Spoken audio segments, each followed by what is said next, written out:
Hello everyone, and welcome back to the Avionics Tech Channel. In 1956, the Lockheed U2 Dragon Lady became the first United States aircraft to penetrate Soviet airspace.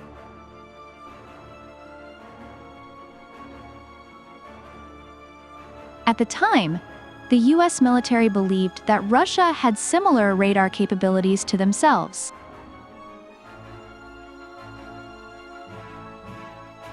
However, Russian radar was actually far superior, and over 10 days of flights was eventually able to track the high-altitude spy plane as it photographed Soviet missile installations.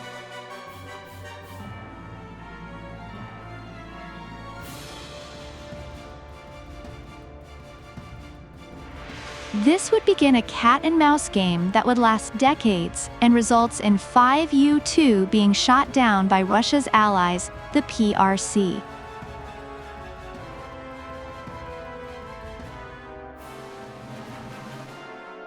The U-2 was specifically designed for high-altitude reconnaissance and would go on to become one of the greatest spy planes of all time.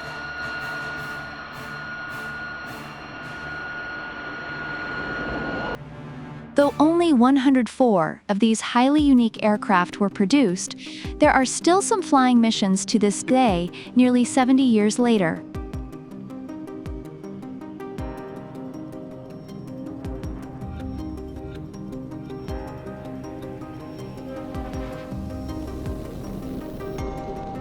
The Dragon Lady is an extremely unique aircraft with a reputation for being difficult to fly and particularly challenging to land.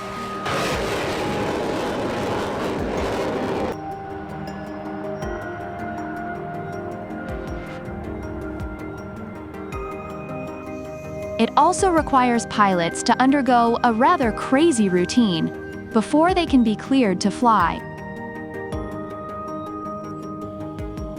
Once in the air, it can reach altitudes of up to 80,000 feet and travel over 7,000 miles while they gather intelligence and evade enemy radar.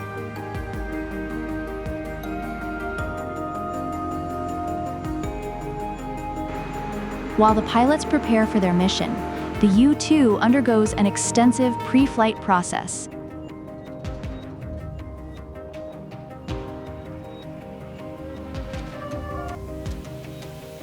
One of the first things that set the Dragon Lady apart from other aircraft is its semi-pressurized cabin.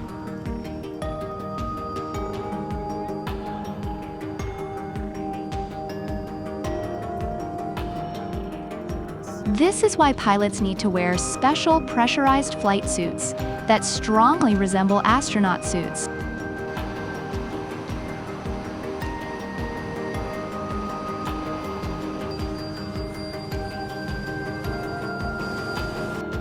They also need to undergo a number of special procedures before they can actually get on the plane.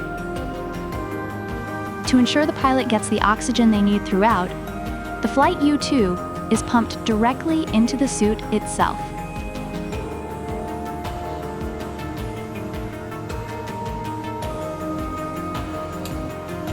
However, even putting the suit on requires assistance from several flight technicians. While cumbersome, the suit is essential to separate the pilot from the extreme elements he or she will encounter at high altitudes.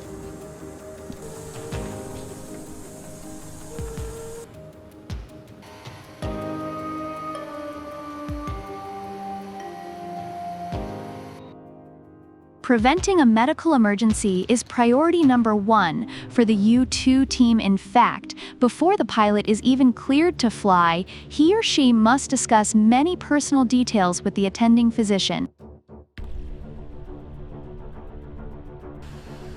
This includes what they've eaten the day and the night before. Once prepped, the pilot needs to spend about 1 hour breathing 100 oxygen under the supervision of medical professionals.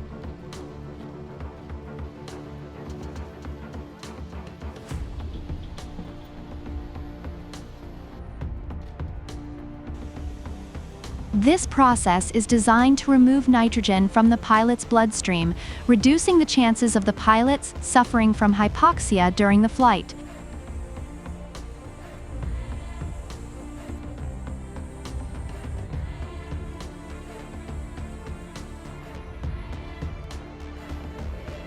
On Science the State, it's essential that the pilot be kept on pure oxygen until after they land.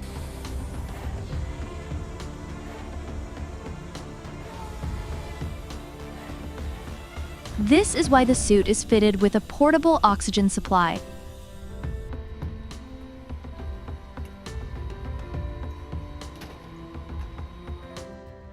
Similar to a suitcase, it allows them to breathe until they can be hooked up to the oxygen supply inside the cockpit.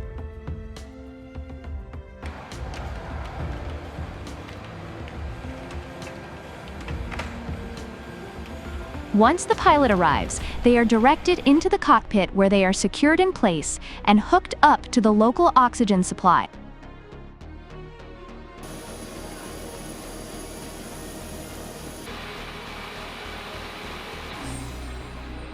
The pilot must be supplied with special high-calorie beverages with long straws. This allows them to stay hydrated and fed while inside their pressurized suit. Since missions can last up to 12 hours, it's crucial that pilots have everything that they need at their immediate disposal.